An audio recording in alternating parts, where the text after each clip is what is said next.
Selamat pagi Bapak, Ibu, dan seluruh jemaat Gereja Kristen Jawa Karangasem yang dikasihi Tuhan. Beberapa hari lagi kita akan memasuki bulan keluarga. Sinode telah memberi tema Seni Merawat Keluarga. Tema ini menarik karena tema ini sekaligus mengingatkan kita akan arti pentingnya keluarga. Kemampuan kita untuk merawat keluarga, apapun manifestasinya, akan menjadi tempat persemaian yang subur bagi tumbuh dan berkembangnya keluarga Kristen yang berkualitas. Sebagai dasar dari renungan singkat ini, kami ambilkan dari Efesus 6, ayatnya yang pertama dan yang keempat. Demikian firman-Nya. Hei anak-anak, taatilah orang tuamu di dalam Tuhan, karena haruslah demikian. Ayat yang keempat, dan kamu bapak-bapak, janganlah bangkitkan amarah di dalam hati anak-anakmu, tetapi didiklah mereka di dalam ajaran dan nasihat Tuhan. Bapak, Ibu, dan seluruh jemaat Gereja Kristen Jawa Karangasem yang dikasihi Tuhan, yang menjadi pertanyaan adalah, mengapa keluarga harus dirawat? Dalam suasana atau sifat seperti apa keluarga harus dirawat? Secara nalar umum saja, segala sesuatu yang ada di muka bumi ini, baik yang bersifat material maupun non-material, pasti butuh dan harus dirawat. Tanaman yang ada di halaman butuh disiram, butuh dipupuk agar ia bisa berkembang secara maksimal. Sarana transportasi yang kita miliki juga butuh perawatan agar ketika pada saat diperlukan tidak bermasalah di tengah jalan.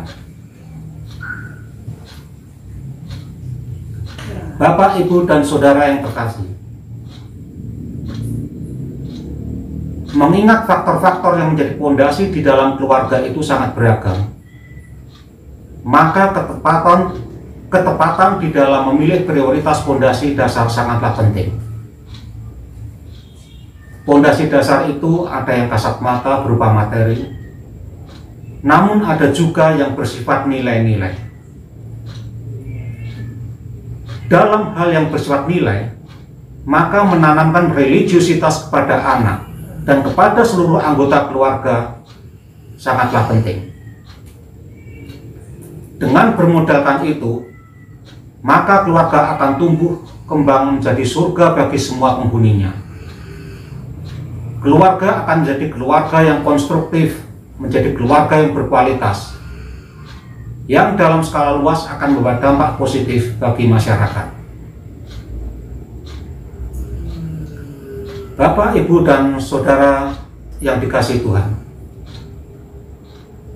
unsur-unsur di dalam keluarga pada awalnya pasti ada suami, ada istri, dan kemudian ditambah anak-anak. Keluarga menjadi sangat penting artinya karena proses internalisasi nilai-nilai kekristenan terhadap anak-anak dimulai dari sini. Apa yang bisa diberikan orang tua terhadap anak-anaknya? Materi pasti. Semua orang tua pasti akan berusaha memenuhi kebutuhan material anak-anaknya. Akan tetapi dalam konteks keluarga Kristen, maka yang pertama dan terutama yang bisa dan harus diberikan orang tua kepada anak-anaknya adalah bagaimana menumbuhkan sikap religius pada anak-anak. Oleh karena itu, menumbuhkan religiusitas di dalam keluarga bisa dikata merupakan bagian dari seni merawat keluarga. Namun demikian, kita harus bisa membedakan antara manusia agamawan dan manusia religius. Religiositas tidak identik sama dengan agama.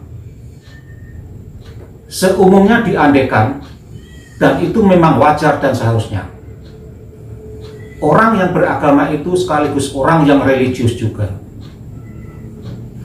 Namun tidak jarang terjadi, orang menganut gigih agama karena dilandasi oleh motif-motif lain, oleh motif-motif tertentu.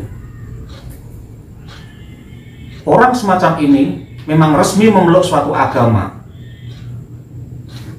Bahkan menurut pandangan umum, boleh jadi menjadi teladan perihal hidup beragama.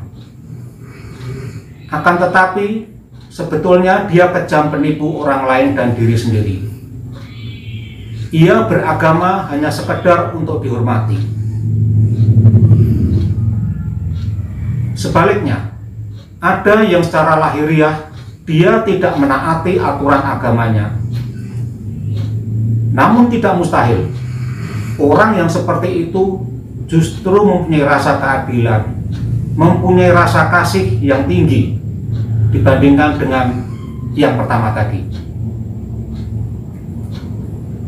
Religiositas dibentuk bukan semata-mata oleh pengajaran, namun oleh pengalaman hidup. Religiositas seorang petani akan dibentuk oleh relasinya dengan cangkul, akan dibentuk oleh relasinya dengan lumpur. Religiositas seorang guru akan dibentuk oleh relasinya dengan siswa-siswanya. Religiositas seorang anak dari generasi milenial akan dibentuk oleh relasinya dengan dunia maya, dan seterusnya. Bahkan, religiositas orang tua dan anak-anak pun seringkali tidak akan sama. Jadi, kesadaran atau kemampuan kita untuk membedakan dua hal di atas merupakan dasar untuk menentukan langkah berikutnya. Kedua, pendidikan sikap religius pada dasarnya tidak berbentuk pengajaran, akan tetapi berbentuk teladan hidup secara real. Anak tidak belajar dari kurikulum, akan tetapi dengan cara meniru, menyesuaikan, serta mengintegrasi diri dalam suatu suasana, sesuatu yang ia hayati sebagai permainan, yang aturan-aturannya sedikit demi sedikit ia ketahui.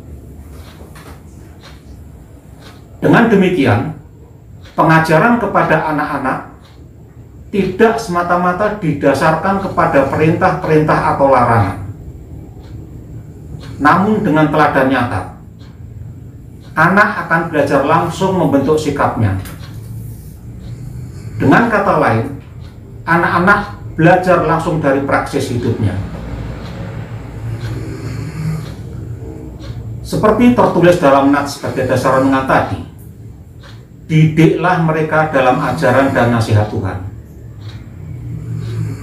Maka dengan menanamkan dan menumbuhkan sikap religius pada anak, pada dasarnya adalah bagian dari mendidik mereka dalam ajaran Tuhan. Pada diri anak akan dipenuhi dengan sikap welas asih, rendah hati, tidak mudah menjudge orang atau keyakinan lain. Suasana keluarga yang seperti itulah yang boleh kita anggap sebagai manifestasi keluarga Kristen yang berkualitas. Oleh karena itu, mari kita rawat keluarga kita dengan cara kita masing-masing, dengan catatan cara itu masih dalam koridor seperti yang dikehendaki Allah. Amin.